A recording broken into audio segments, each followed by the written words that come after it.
Good evening, friends. I'm so glad you're here with me this evening for episode 4 of This Present Darkness. Tonight, we're going to be talking about the war in Ukraine. Is it supernatural? This is an interesting topic. You may have heard over the last few weeks that tomorrow, Friday, March 25th, 2022, the Roman Catholic Pope, Pope Francis, will consecrate Russia to the Immaculate Heart of Mary. And you may not have any idea what this means or why it has caused such shockwaves throughout the religious world. And so I'm going to talk to you a little bit tonight about what exactly consecration to Russia is, consecration of Russia is, and why it's being done and what the history of it is and what's supposed to happen after it's done. So without further ado, let's get started and get talking about this because it has a lot to do with all kinds of conspiracy theories that we've heard in the paranormal world for many years. And a lot of these conspiracy theories get a lot of their momentum and strength from the traditional strain of the Catholic Church. And these are the members of the church who are known as traditionalist Catholics. Sometimes they call them trad Catholics or even rad trads if they're radical traditionalists.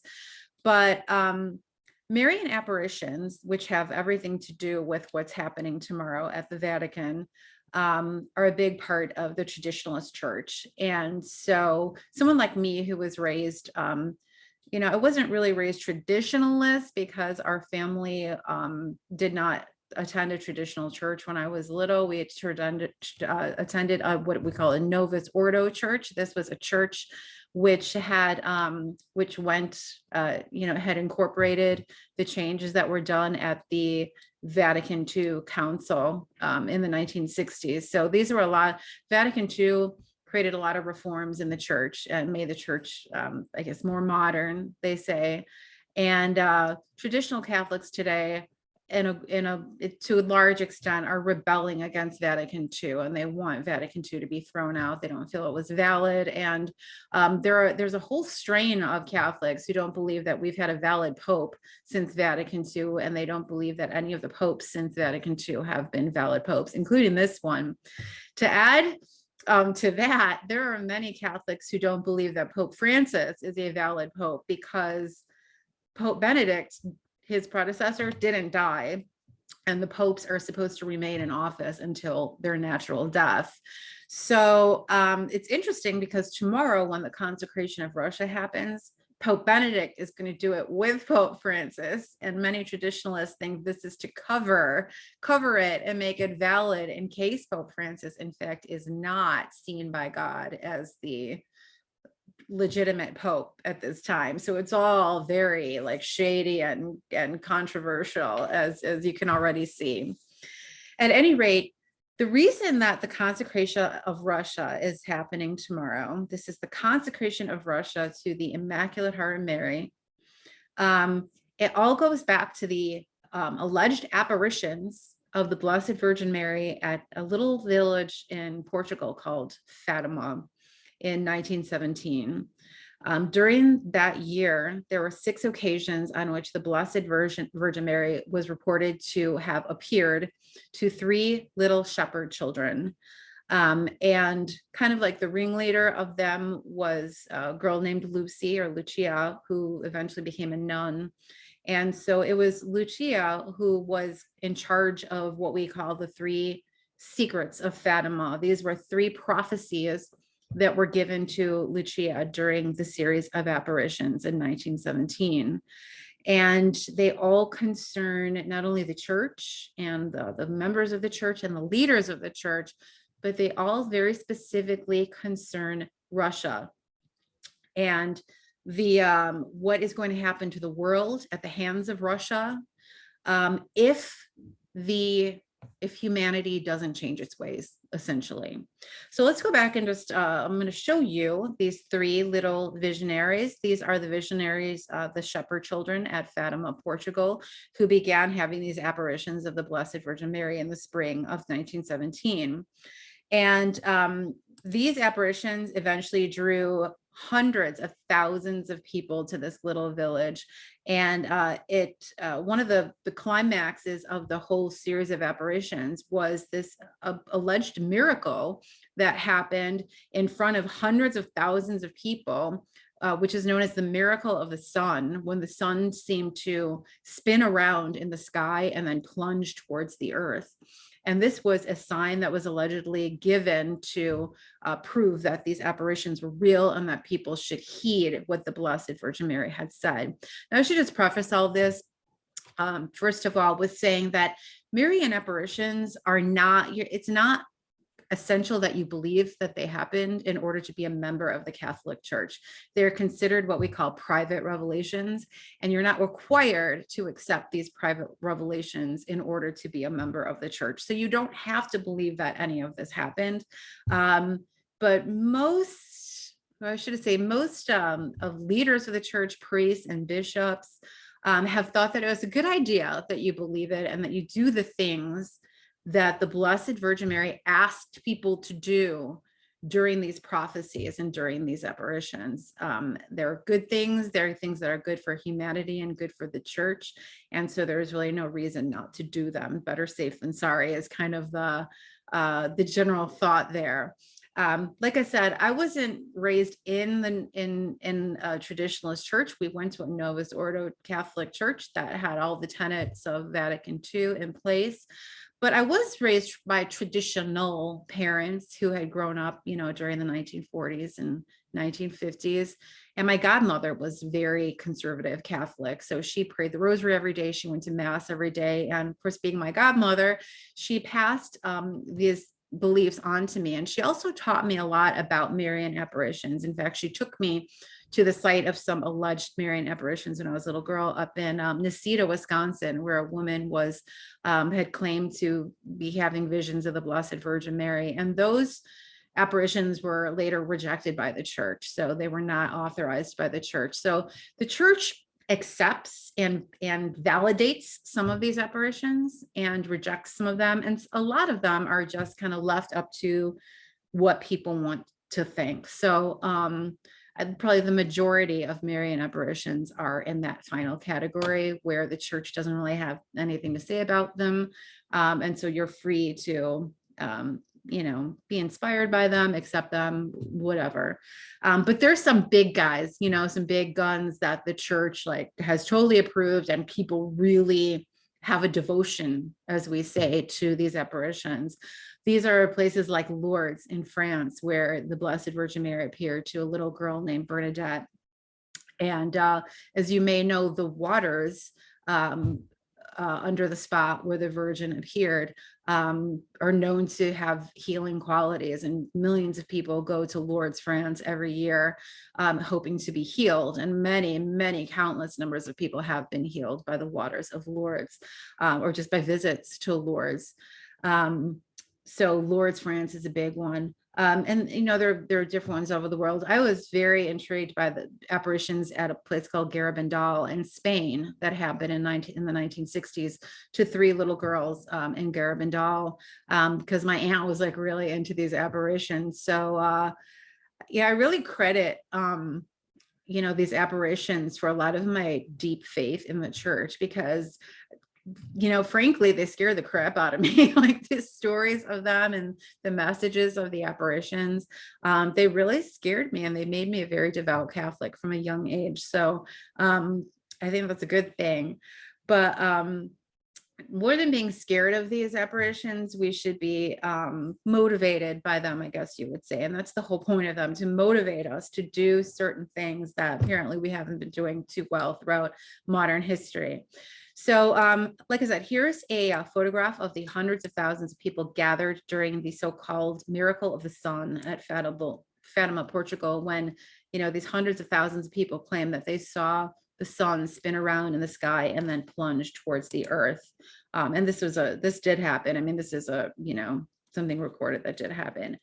So there were three messages or secrets or prophecies that were given to these three children during the series of apparitions at Fatima. The first secret or prophecy was a vision of hell and purgatory.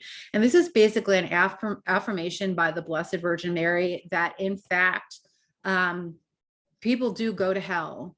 Our sins lead us to hell, and purgatory is the place that we go to as a place of purification when we die before we go to heaven. If we're not good enough to go right to heaven, which practically nobody is, there is a place of suffering called purgatory that we must go to and wait until we are purified by prayer, by the living, the prayer of the living, in order to be suitable to go before God and to live with him in eternity.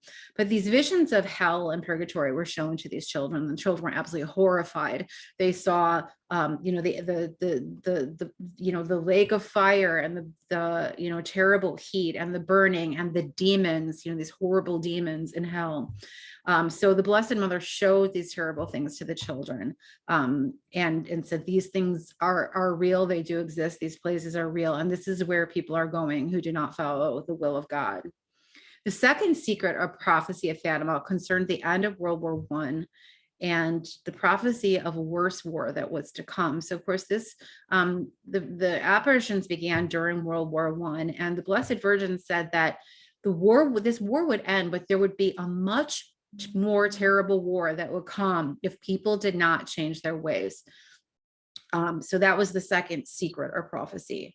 Now, the third secret of Fatima is something that, as someone into the paranormal, you might have heard of, because the third secret of Fatima is always a topic that comes up on paranormal discussion groups and conspiracy discussion groups, coast to coast and all those kinds of places, because it concerns a lot of conspiracy in the church, the popes, demonology and demonic influence of the church, and also the end times and great catastrophe at the end times. So, in the apocalypse. So as you can imagine, these are things that are very appealing to people interested in the paranormal and conspiracy theory.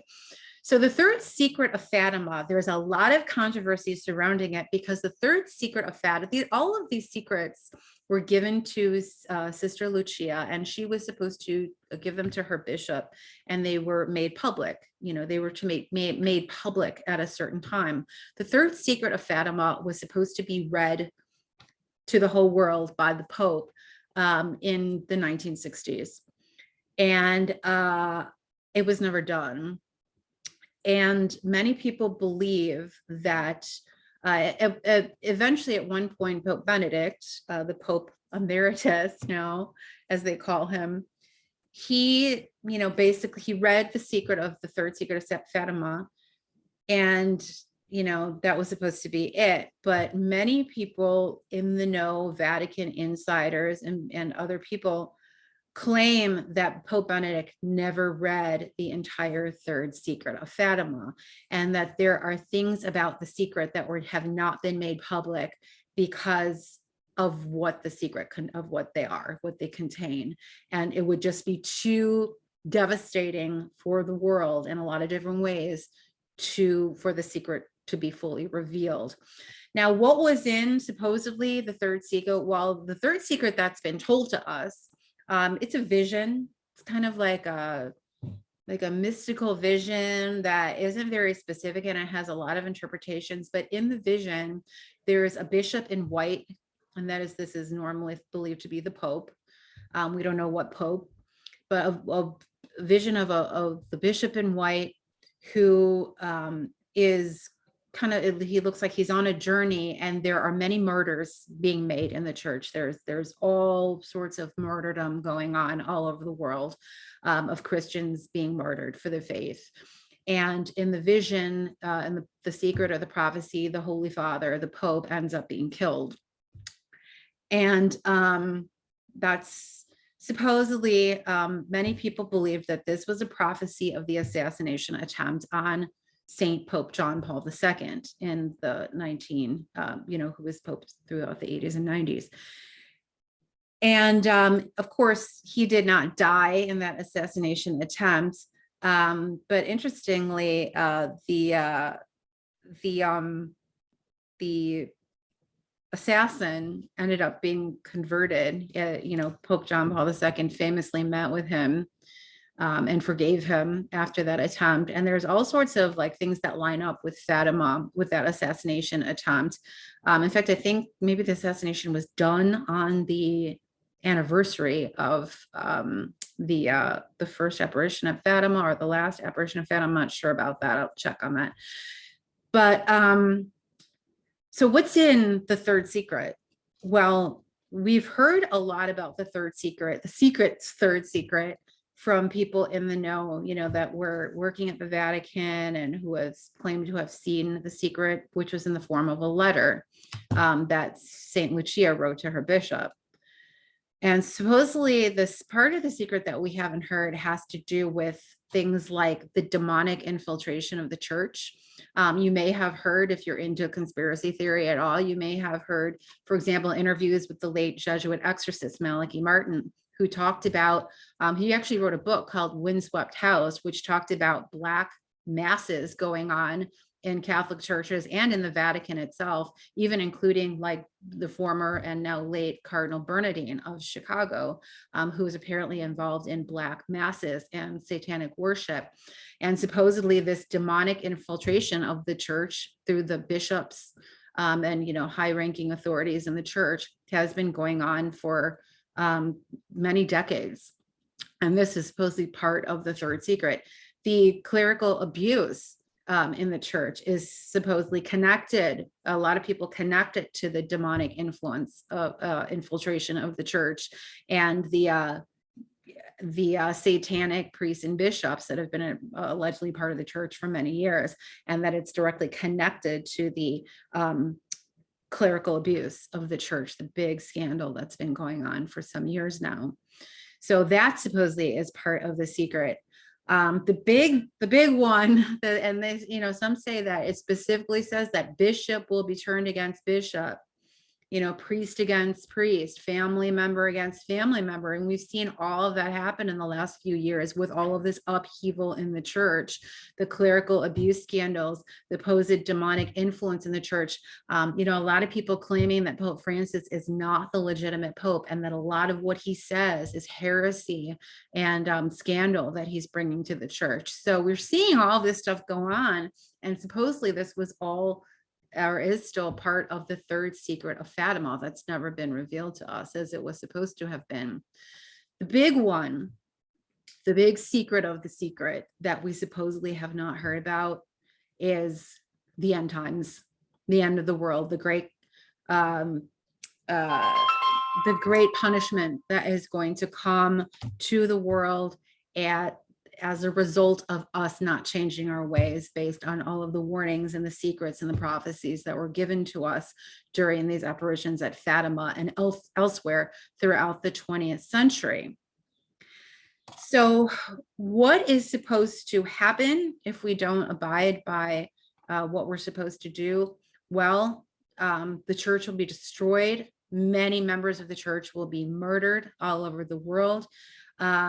The church will be absolutely torn apart from inside at the highest levels, and the end times will come. Great calamity will come, a great catastrophe will come upon the earth. And there's even been talk that the letter specifically mentions, fire will rain down on the earth. There will be terrible earthquakes, fires, like burning, earthquakes, floods, the whole gamut. And it's interesting because we hear about these kinds of things in a lot of the different prophecies and apparitions throughout the 20th century, including at Garabandal, Spain, which I already talked about. There was always talk in Garabandal to these little girls who the Virgin supposedly appeared to there, that this was in the early 1960s. The Blessed Virgin apparently told these girls that there would only be one more pope before the end of time as we knew it. And that was fascinating because it was kind of like the end of things, because then, Pope John Paul I died mysteriously. Many believe he was murdered. Pope John Paul II, there was an assassination attempt on his life. And then Pope Benedict steps down, unheard of, it's kind of insane. And then this new Pope supposedly comes in, who has all of these heretical ideas that a lot of people feel he's spreading throughout the church. So yeah, definitely total upheaval of the papacy after that time of those apparitions in the 1960s. The Blessed Mother also apparently told these little girls at Garabandal in Spain that there would be a warning that would happen, that there would be a miracle that happened after the warning. And then if people didn't change their ways, there would be a terrible catastrophe. Again, fire raining from the sky and things like this. A lot of people have come to believe that COVID-19 was the warning, and that this led to a great illumination of conscience that the church talks about. In a lot of people feel that they're having an illumination of conscience as a result of the COVID, where they've really had some soul searching and looked at their lives and changed their ways. There have been massive amounts of people coming to the Catholic Church during this time. It's really kind of interesting to look at. So was COVID-19 the warning? And is this miracle that's happened, is this a miracle that's happening now? All of these conversions of people all over the world. And what is going on in Russia that has to do with this? Well, one of the things that was talked about supposedly by the Blessed Virgin Mary during these apparitions was Russia.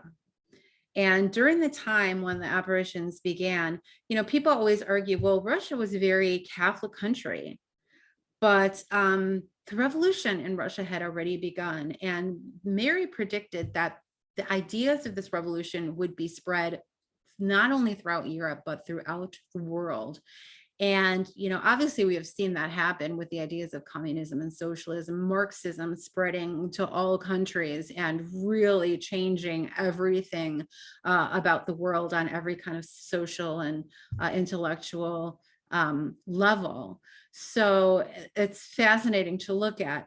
So Russia would spread what the Virgin called her errors throughout the world if people did not start doing what she wanted them to do, what God wanted them to do, when God wants humanity to do.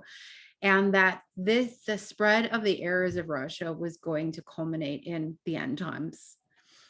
So what are we supposed to do to avert the prophecies of Fatima coming true? Well, there were very specific things that Our Lady said that we should do to avoid these great catastrophes that were to come, not only in the church, but to the Christian people and to the world at the end times. One of them was to say the daily rosary. Mary asked that everybody pray the rosary daily for the forgiveness of sins and for penance and for peace.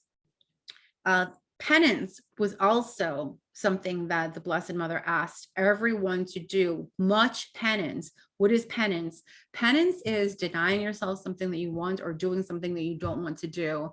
And we offer it up. We offer up this penance for our sins, for the sins of others, for the relief of the souls in purgatory and release of the souls in purgatory, for world peace, for the Pope, for the conversion of sinners. So Catholics are very big on penance. We're very big on suffering, and we purposely suffer, or we're supposed to purposely suffer, and offer up that suffering for the conversion of sinners, the conversion of humanity, and the salvation of the world.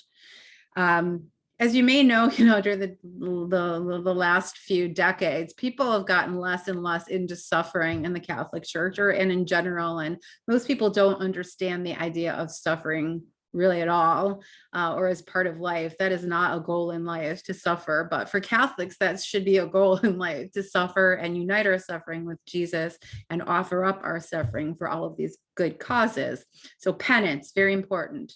Number 3, the Blessed Virgin Mary specifically asked for the consecration of Russia to the Immaculate Heart of Mary. Now, what the heck does this mean?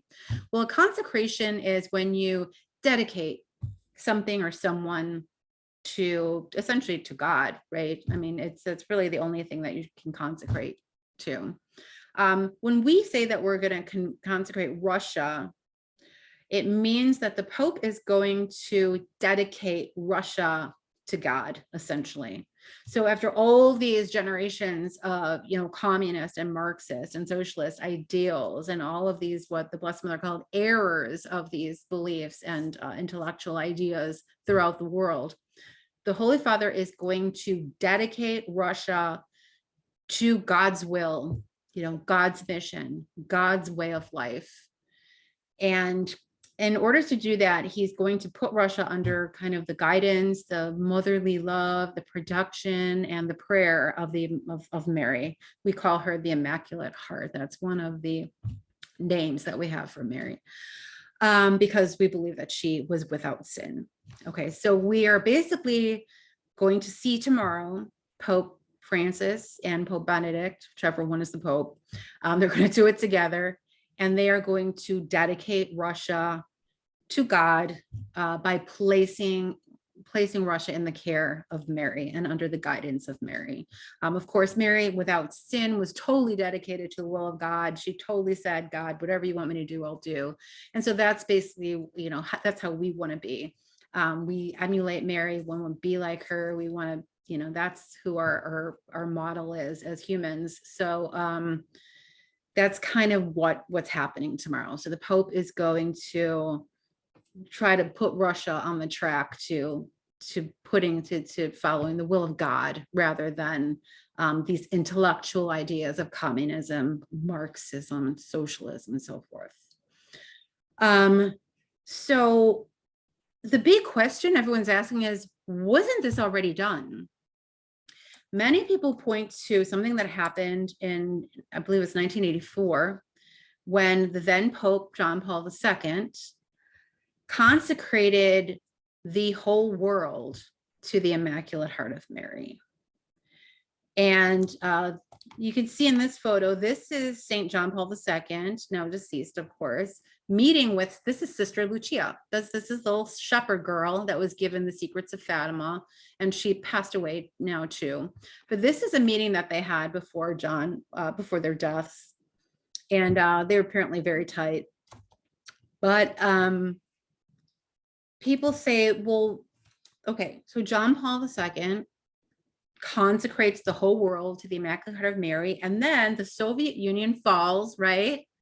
The wall comes down in Europe, and even Mikhail Gorbachev, converts to the Orthodox Church. So everyone's like, okay, great. So John Paul II converted Russia, just like our Blessed Mother asked the Pope to at Fatima, and so Russia was converted, and communism ended, and the Soviet Union fell, and Russia is now Catholic or Orthodox, at least. Just kidding if you're Orthodox. So isn't that what happened? Well, many people today are saying, and these are mostly traditionalist Catholics or trads, are saying that wasn't a valid consecration because it did not specifically mention Russia, as the Blessed Mary had specifically asked the Pope to do. She said, I need you to consecrate Russia to my Immaculate Heart, not the whole world, Russia. So they say that's why all of this is happening again in Ukraine. And that brings us to why we're talking about this tonight.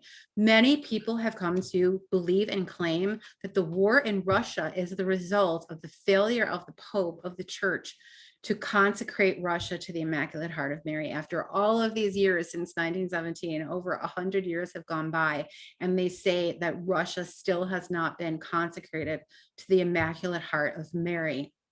And that is why we have Putin now, who's trying to put the Soviet Union back together.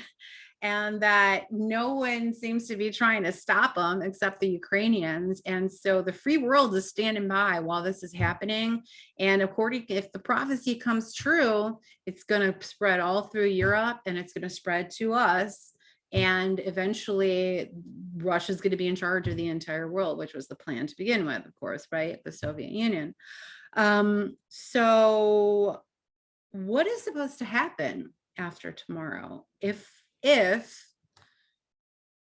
the consecration tomorrow is done the right way. Oh, and also it is supposed to be done coordinated with all of the bishops all over the world in the church. So all of the bishops in the world are supposed to do the consecration at the same time with the Pope tomorrow. It's going to be done at 5 p.m.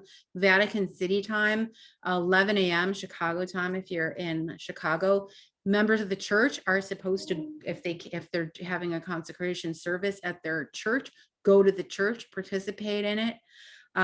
Say the rosary, all this stuff. We're all supposed to be involved in this. So if it's done right, it's done with all the bishops. If, both the popes are there, whichever one is the pope. If it's done right, what's supposed to happen? Believe it or not, world peace is supposed to happen. As part of the apparition, Mary said that there would be a period of peace in the world after this happened. Some people claim that period of peace was after the Soviet Union fell before, and that period of peace is now over because the world has failed to reform itself, and commit itself to the will of God. We've just gotten worse and worse and worse and gone further and further downhill. So now it's kind of, that time of peace is over, and now what are we going to do? So maybe there'll be a time of peace. It might not be, like that. God works in mysterious ways. It may happen over time. There may be unprecedented things that we are not expecting to happen that lead to peace. We don't know how long it's going to take or if it's even going to happen. One of the issues with the consecration tomorrow, even though the Pope has invited all the bishops in the world to participate in this, many of the bishops in the world aren't going to participate in it. They don't believe in Fatima. Many bishops don't even really follow Mary, which is like a really important part of being Catholic, and they probably shouldn't be bishops, but that's for another day. So if all the bishops of the world aren't participating, is it going to be valid? So there's a lot of questions here. And I don't think anyone has the answers to them, but what's going to happen after tomorrow? I don't know. It'll be interesting to find out what happens as the weeks and months follow this planned so-called consecration of Russia to the Immaculate Heart of Mary. So I'm going to put in the comments some resources that you can check out on this supernatural aspect of the war in Ukraine, including a talk by one of the priests at the National Shrine of the Divine Mercy in Stockbridge, Massachusetts, which is a really interesting talk. A website that's all about Fatima.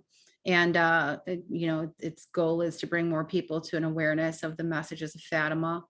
And some other cool stuff. So check those resources out. I hope you've enjoyed this strange little foray into the world of the supernaturalism of what's going on in the Catholic Church right now.